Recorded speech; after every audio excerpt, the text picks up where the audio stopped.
Good morning student. शुरू करते हैं आज की क्लास।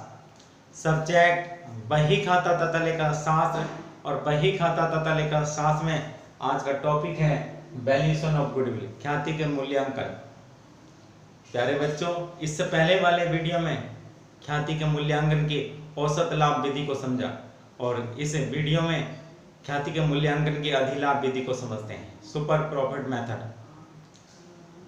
सुपर प्रॉफिट मेथड के अनुसार ख्याति का मूल्यांकन किस प्रकार किया जाता है।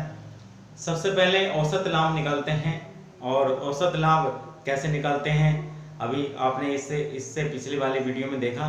और औसत लाभ के बाद सामान्य लाभ निकालते हैं, नॉर्मल प्रॉफिट। और नॉर्मल प्रॉफिट का क्या सूत्र होता है, कैपिटल एम्प्लॉयड गुणा नॉर्मल रेट बटे 100। और नॉर्मल प्रॉफिट निकालने के बाद सुपर प्रॉफिट निकालते हैं और सुपर प्रॉफिट का क्या सूत्र होता है, average profit minus normal profit. और उसके बाद गुडविल निकालते हैं। गुडविल का क्या सूत्र होता है, सुपर प्रॉफिट गुणा परचेज ईयर, जितने भी क्रय वर्षों की संख्या उससे हम क्या करते हैं, गुणा कर देते हैं। तो समझते हैं एक प्रैक्टिकल क्वेश्चन के माध्यम से। ये एक साझेदारी फर्म का क्वेश्चन है जिसमें अधिलाभ के दुगने के आधार पर ख्याति का मूल्यांकन कराया है। इस क्वेश्चन में एवरेज प्रॉफिट दे रखा है 68,000 का और इस क्वेश्चन में एवरेज प्रॉफिट निकाल के दे रखा है।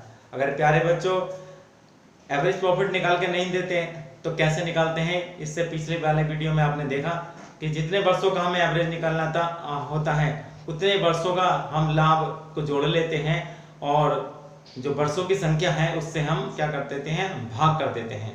इस प्रकार एवरेज प्रॉफिट निकल कर आ जाता है। इसमें कुछ खर्चे ऐसे होते हैं जो नहीं घटे, भविष्य में होने वाले खर्चे हैं, उन खर्चों को तथा आय कर को हम घटा देते हैं। और जो खर्चे भविष्य में नहीं होने वाले हैं उनको क्या करते हैं, हम जोड़ देते हैं। जो आय भविष्य में होने वाली उनको भी जोड़ देते हैं और जो गैर व्यापारिक आय है उनको क्या करते हैं, हम घटा देते हैं तथा जो गैर व्यापारिक हानियां हैं उनको भी हम जोड़ देते हैं। तो इस क्वेश्चन में एवरेज प्रॉफिट निकाल के दे रखा था, औसत लाभ दे रखा था 68,000 रुपए का। इसमें साझेदारों का वेतन नहीं घटाया गया था। ये जो लाभ दे रखा था औसत लाभ, ये साझेदारों का वेतन घटाने से पूर्व था और साझेदारों का वेतन दे रखा था 8,000 रुपए। इसमें हमने क्या करा, सबसे पहले औसत लाभ में से ये साझेदारों का वेतन घटा दिया, पार्टनर सैलरी। तो ये एक्चुअल एवरेज प्रॉफिट आ गया आपका 60,000।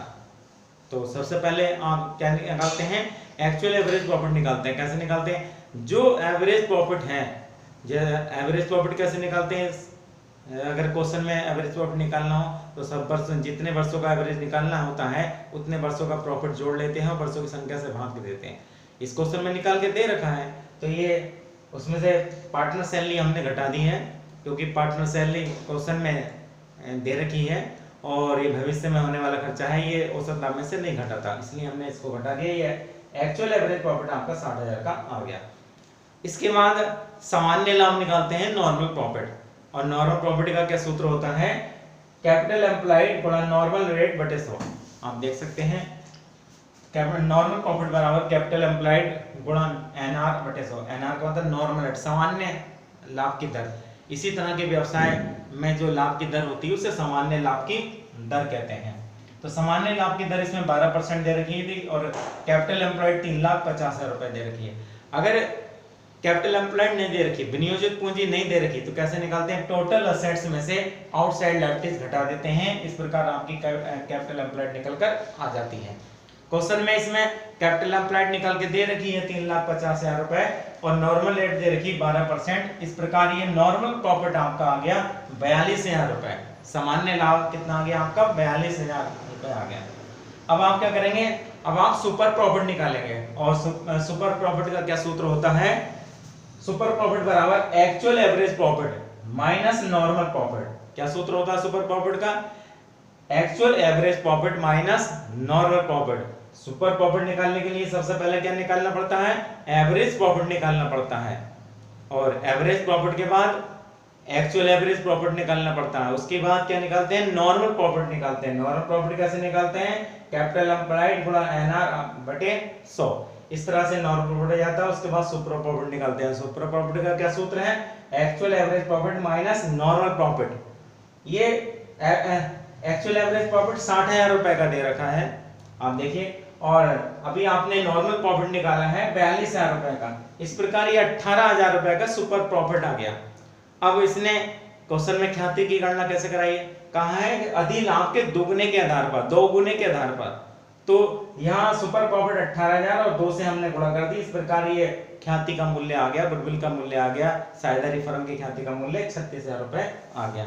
और इसको क्या सूत्र लिखते हैं, गुडविल बराबर सुपर प्रॉफिट गुणा नंबर ऑफ इयर्स परचेज्ड, जितने क्रय वर्षों की संख्या, अगर 2 दे रखी 2, 3 दे रखी 3, जितने भी क्वेश्चन में दे रखी है उससे हम क्या करते हैं, सुपर प्रॉफिट को गुणा कर देते हैं और ये इस प्रकार ख्याति निकल कर आ गए।